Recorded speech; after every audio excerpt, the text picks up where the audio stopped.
Es un gozo para mí saludar a la Iglesia Bautista Reformada Dios de Gracia en la ciudad de Montería, con su pastor, el hermano Jaime Badel, y todos los miembros de esta iglesia tan hermosa que siempre llevo en mi corazón.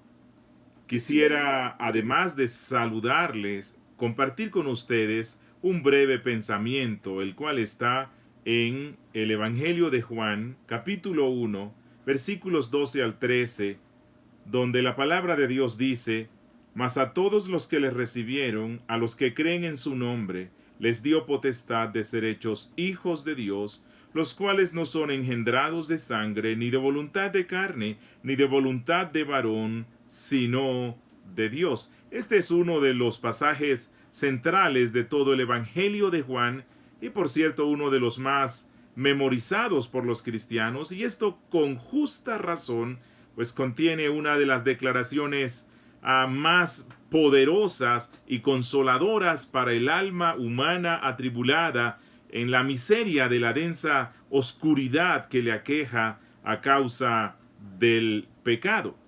Y es que Juan ya antes nos ha presentado un cuadro sublime respecto a la persona y a la misión del Mesías. Él dijo que Él es el creador, el verbo, la luz, la vida, que venía a este mundo para irradiar la gloria de Dios y salvar con su muerte a todo aquel que crea en Él. Él fue testificado, fue anunciado por el más grande profeta que jamás haya existido, y también fue testificado por sus señales, por Dios el Padre, y por una cantidad de pruebas fehacientes e indubitables. Pero la constante humana, nos muestra Juan, fue rechazarlo, desconocerlo y despreciarlo, atrayendo hacia sí la más cruel condenación, la ira de Dios y el juicio eterno sobre sus almas. Pero ahora Juan cambia el panorama y nos muestra los gloriosos, perdurables y gozosos resultados que produce en el alma humana el creer de corazón sincero que Jesús es todo lo que Juan nos ha dicho, y por eso él escribe: mas a todos los que le recibieron, o a todos como le recibieron, es decir, toda persona que deposita su confianza en Él, que cree lo que Él dijo ser, que depende de Él para su salvación, que puede ver la luz y la vida que hay en Cristo, que puede aceptar lo que Juan el Bautista dijo de Él, que lo puede aceptar como el Cordero de Dios que quita el pecado del mundo. Todo el que pueda hacer esto por la gracia de Dios es sacado de la oscuridad hostil del pecado, donde Satanás, el Dios de este siglo, lo ha tenido preso, y es pasado a la excelsa, a la gloriosa y dichosa posición que cualquier mortal pueda desear, es decir, es constituido, recibe la potestad, recibe la autoridad para ser constituido y declarado hijo de Dios, hijo de Dios. Para Juan, el mundo representa a los incrédulos y desobedientes. En cambio, hay otra clase de personas, los hijos de Dios, como él dice en Primera de Juan 2:17, y el mundo pasa y sus deseos, pero el que hace la voluntad de Dios permanece para siempre. Recibir y creer son dos conceptos fundamentales en todo el Evangelio de Juan, pues este es el fin de la predicación del Evangelio, que todo el que escucha crea en él y así sea salvo. Porque Cristo mismo dijo: porque las palabras que me diste les he dado, y ellos las recibieron, y han conocido verdaderamente que salí de ti, y han creído que tú me enviaste. Eso está en Juan 17:8.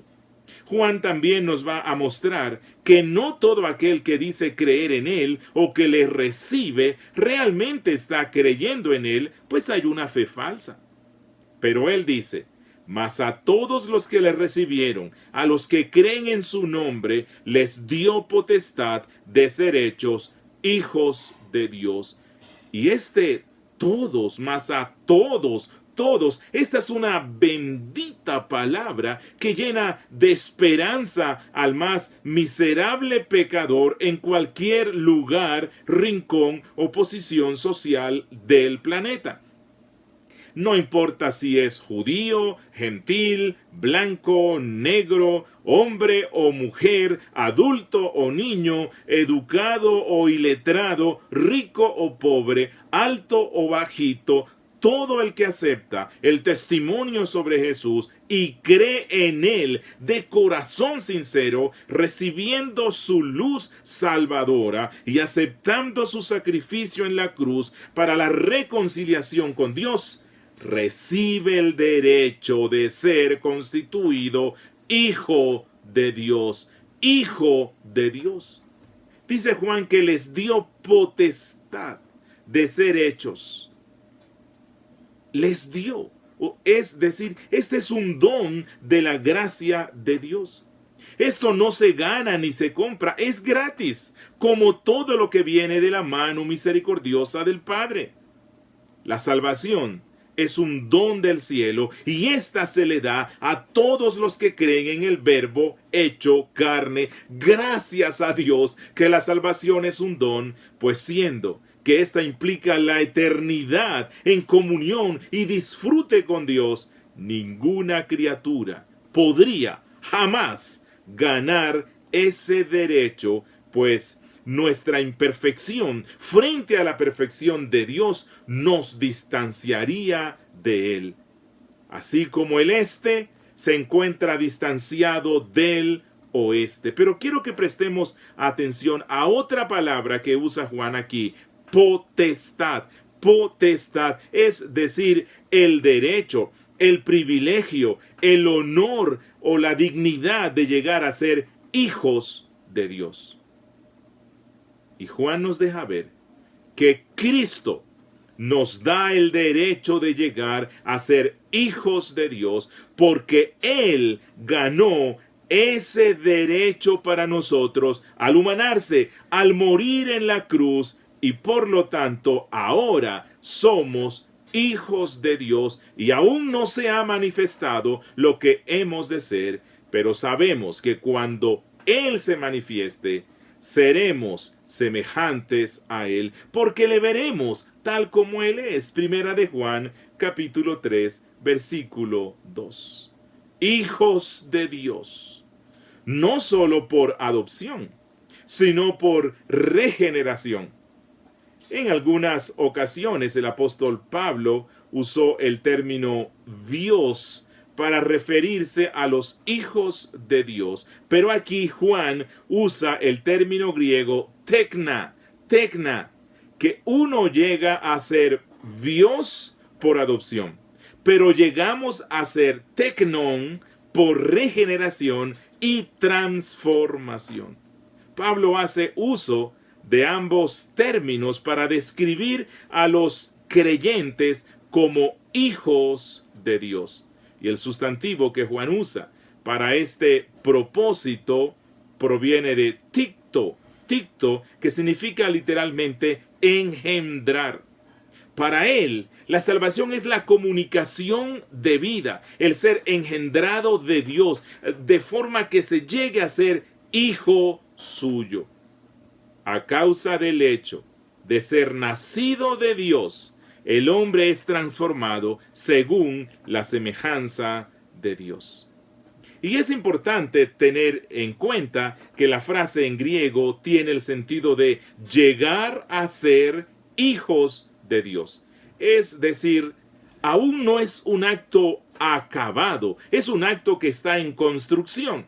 En el momento en el cual creemos en Cristo, recibimos el derecho de ser hijos de Dios. Somos ya hijos de Dios, pero hay un sentido en el cual todavía no se ha manifestado completamente esta verdad. Aún esperamos la segunda venida del Verbo para que seamos perfeccionados. Y entonces se manifestará de manera completa y perfecta nuestra condición como hijos de Dios. Es por eso que el mismo Juan nos insta a perfeccionarnos constantemente, a parecernos más y más a Dios, pues los hijos se parecen a los padres.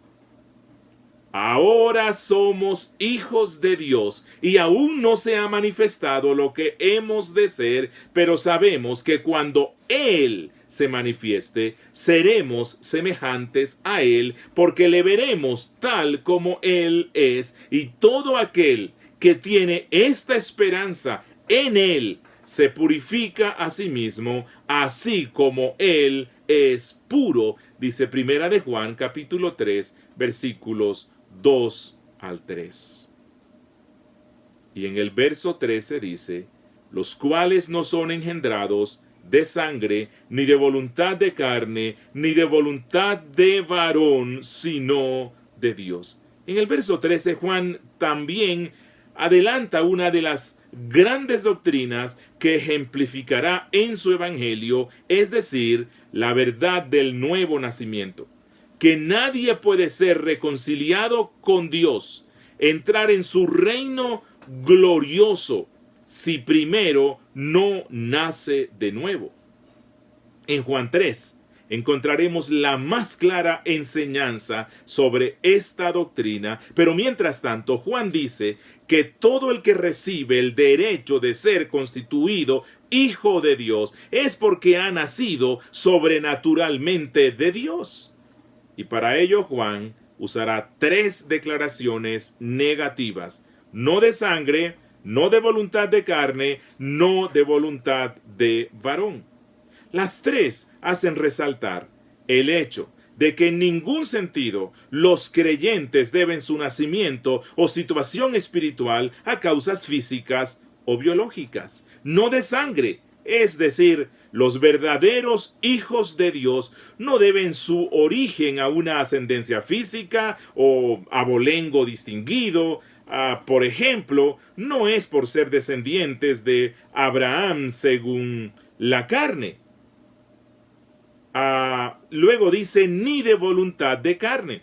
Es decir, nadie puede nacer como hijo de Dios por el deseo carnal o el impulso sexual de nadie, ni por una decisión o por una proposición o por una determinación de la mente. Y por último, Juan dice, ni de voluntad de varón. No es por el instinto procreativo del ser humano, ni por lo que otro ser humano pudiera determinar, ordenar o hacer.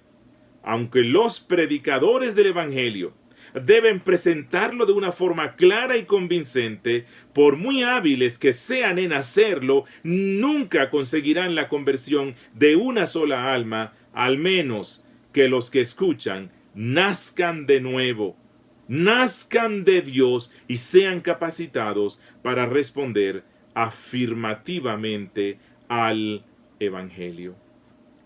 Apreciados hermanos, es mi anhelo que ustedes, como miembros de la Iglesia Bautista Reformada Dios de Gracia de Montería, continúen creciendo en estas convicciones, continúen creciendo en la imagen de Cristo, que es el Hijo de Dios y que es aquel ser al cual los cristianos imitamos como hijos de Dios, y que este tiempo de pandemia, este tiempo de estas restricciones que nos impiden congregarnos juntos, deleitarnos juntos en la comunión con Dios, sea un tiempo para profundizar en estos temas. Nuevamente un saludo especial para el pastor Jaime, para su esposa, para sus hijos, para todos los hermanos de la iglesia a los cuales recuerdo y aprecio con mucho